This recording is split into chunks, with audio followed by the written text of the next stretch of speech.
Hey, salut, c'est Rudy et j'espère que vous allez bien. J'ai installé iOS 12 en version bêta sur mon iPhone. Je vais vous expliquer comment l'installer, mais également toutes les nouveautés présentes dans cette nouvelle version d'iOS. C'est parti.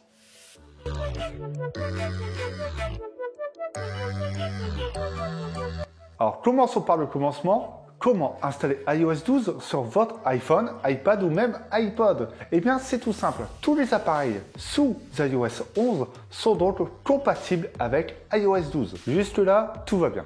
Ensuite, pour l'installation, la manipulation est très simple. Il vous suffit tout simplement de cliquer sur le lien dans la description. Ensuite, il vous suffit tout simplement de cliquer sur le lien Slow Download. Donc, c'est le téléchargement gratuit pour le fichier. Ensuite, il vous suffit tout simplement d'autoriser le fichier une fois téléchargé.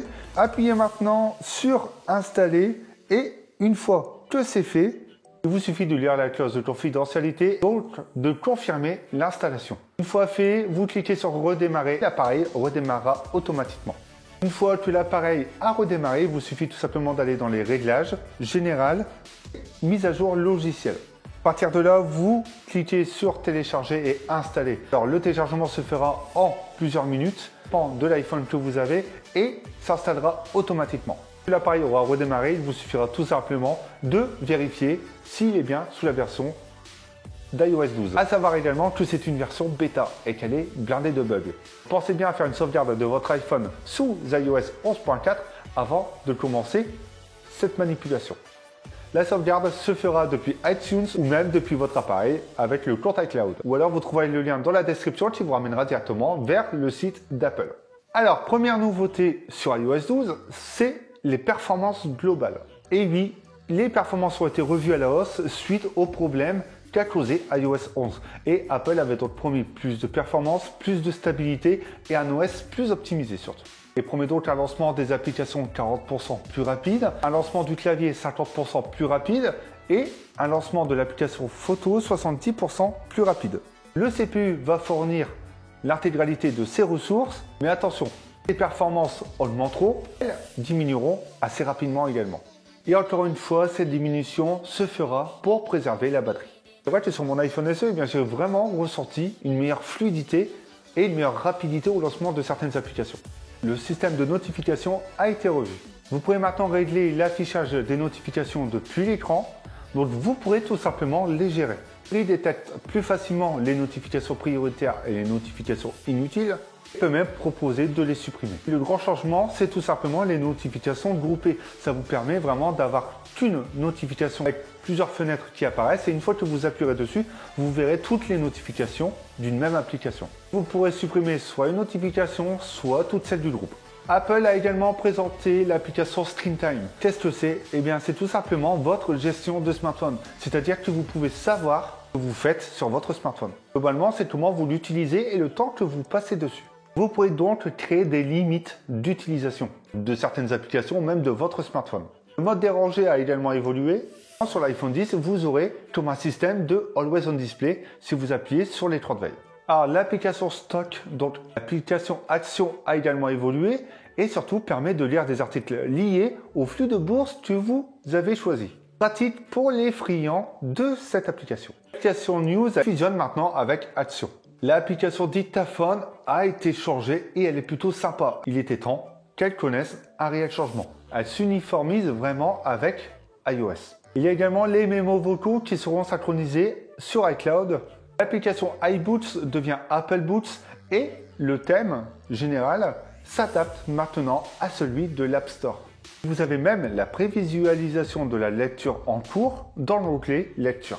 CarPlay connaît également un petit changement et c'est surtout très important pour certains, c'est tout simplement que des applications tierces pourront être utilisées. L'application photo se met également à jour. Vous pourrez donc utiliser maintenant la recherche pour retrouver des photos, c'est-à-dire sur le nom d'une personne, sur un lieu ou même sur un mot. Par exemple, vous tapez chien, chat et ça vous mettra en avant tous vos clichés concernant les chiens ou les chats. Et tous vos clichés seront également triés par thématique, donc lieu, date ou même événement. Également un nouvel onglet, il s'appelle Pour vous. Et vous aurez comme un système de souvenirs, c'est-à-dire qu'il vous proposera vos meilleures photos. Il vous proposera également des photos à partager et sans compression. Les animojis font également partie de la fête et surtout les mimojis. Donc la famille des animojis s'agrandit et accueille 4 nouveaux membres. Ils intègrent même quelques petites nouveautés comme les grimaces, donc vous pourrez tirer la langue, ça je pensera pas. Et la nouveauté, c'est donc le Memoji. C'est pas comme sur le Galaxy S9 où ça vous fait une représentation approximative, je dis bien approximative, de votre visage. C'est tout simplement un visage proposé que vous pourrez personnaliser et intégrer donc dans plusieurs applications, notamment l'application photo ou même FaceTime. En parlant de FaceTime, eh bien, vous pourrez faire des groupes FaceTime, c'est-à-dire faire des FaceTime à plusieurs. Donc toutes les fenêtres des interlocuteurs se mettront sur votre écran. C'est vrai que sur un petit écran, c'est peut-être un peu gênant. Dès qu'une personne prendra la parole, sa fenêtre se redimensionnera et se mettra en avant face aux autres. Bref, elle s'agrandit. Comme dit, vous pourrez parler avec vos animojis. C'est vachement fun. Vous pouvez également créer des raccourcis avec Siri. Il vous suffit tout simplement d'aller dans les paramètres et Siri détectera vos activités récentes. À partir de là, vous pouvez même souhaiter ajouter une phrase, donc une phrase personnalisée. J'ai pris l'exemple, je veux une pizza et ça m'oriente directement sur avimobile.fr. Donc ça peut être pratique pour certaines personnes d'avoir des petites phrases raccourcies qui vous emmènent vers un contact, un site ou même une réservation. Alors ces raccourcis sont également disponibles sur l'Apple Watch et sur l'HomePod. Siri n'a pas que ça comme amélioration. Siri peut également envoyer des messages aux personnes concernées si vous êtes en retard.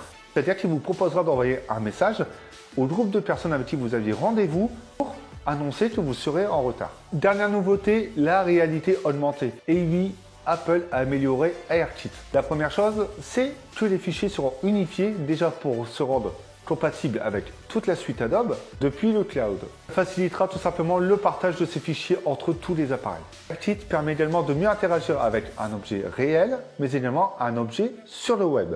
Ce qu'apporte la source. Vous aurez également l'application Measure qui a été présentée.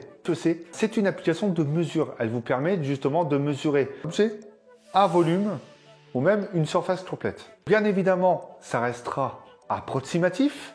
Je sais déjà où vous allez en venir. Alors déjà, comme dit au début de cette vidéo, iOS 12 n'est disponible pour le moment qu'en bêta et le sera officiellement. Et le sera sur tous les iPhone, iPad et iPod éligibles cet automne. C'est terminé pour cette vidéo et j'espère qu'elle vous aura plu. Et si c'est le cas, n'hésitez pas à mettre un pouce bleu et même à vous abonner. Vous pouvez également donner votre avis sur les autres astuces ou même les tests de produits sur la chaîne Avimobile, mais également sur avimobile.fr. Et nous, eh bien, on se retrouve bientôt pour d'autres vidéos.